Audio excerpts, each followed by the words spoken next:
In today's video, we are going to talk about what are the extracurricular activities that you as a medical student can do during your 5 years or 6 years of medical school to gain the maximum knowledge and to gain the maximum experience to make sure that at the end of your degree, you have built yourself a good portfolio that makes you an outstanding applicant for internships and for specialty programs. Most of my videos are for high schoolers who are currently doing their O-levels or A-levels, where I show them what it's like to be a medical student, the hardships that they'll have to go through if they decide to become medical students, or how to get admitted to medical school. So this video is a little bit different. This is for medical students and to show them essentially what are the things that they can do while in medical school to make sure that they gain the most out of their medical school experience. And there are three things that I can think of. One being research, the second one being teaching, and the third one being administrative roles. So let me tell you why you need to do these sort of things as extracurricular activities. Now, being a doctor is not just about treating patients, finding diseases, diagnosing them and treating them. It's more than that. So there are other activities now that a doctor is supposed to do apart from curing patients. And those are teaching, where you will be able to teach either medical students or other doctors like junior doctors or specialty doctors if you're a consultant. Or you'll be doing research, where you either work within a team or researchers, or you'll be where you are basically a consultant and now you have your own research team and you're trying to develop the next medicine that is going to save millions of people. You never know. And the other thing is administrative roles, where you're basically acting as a medical director or as the head of an institution. So you need skills. You need to develop these skills in order to be a good, effective teacher, researcher, or to be a good head of a department, for instance. So these are skills that are already required from the medical student level. And a lot of hospitals, especially hospitals outside, like in Europe or America, Australia, they look for these things. So here in Sri Lanka, this is not very important because all they look for is students to have a first-class degree or second-class degree or just a pass in their medical degree. That's more than sufficient for them to find an internship and therefore develop their career that way. But outside of Sri Lanka, you need to develop these skills. These are things required in order for you to find an internship or to find a good specialty. If you want to, for example, work in the cardiovascular sector, research and teaching are extremely important. Now, let's talk about the first extracurricular activity that you can get involved with, and that's research.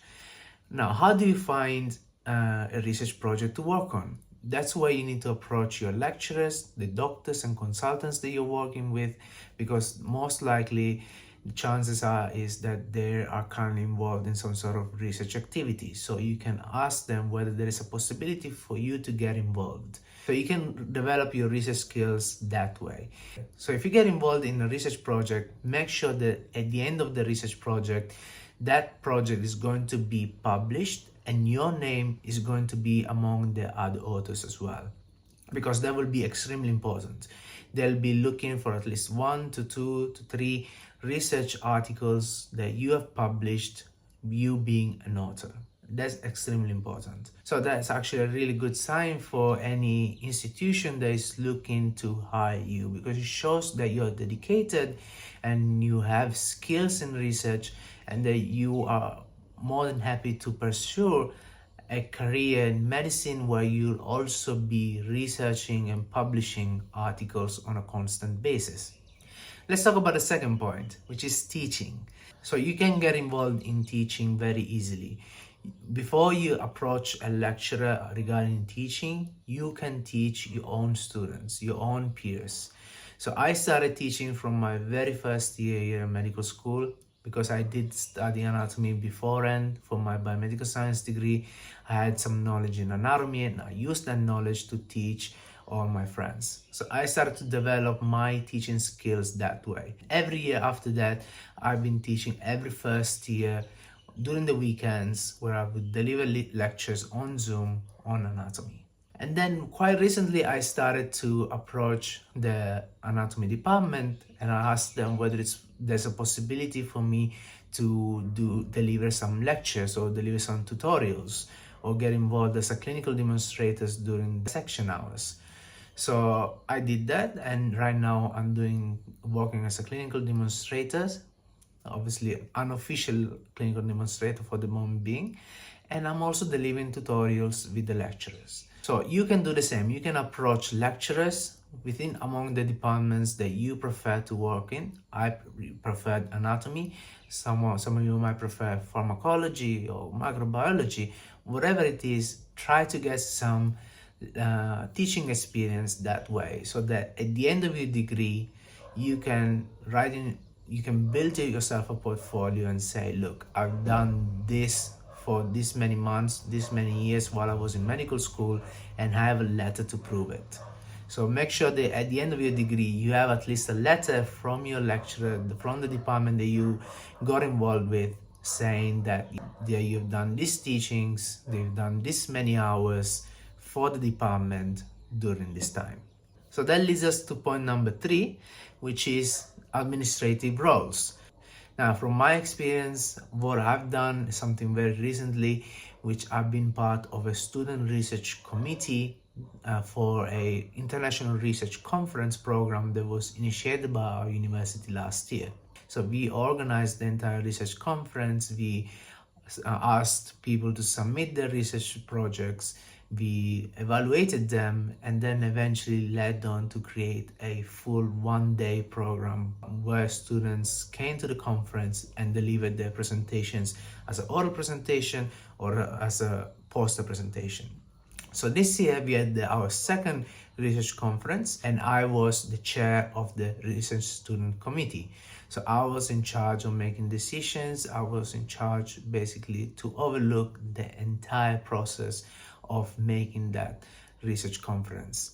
So I developed a lot of skills from that. I've learned a lot about how to create and make a research conference. I developed my communicational skills, listening skills, being more empathetic, being able to work as a team player. So these are the sort of things that institutions look for when they try to hire new people to work for their hospitals. So it's not just about getting your medical degree.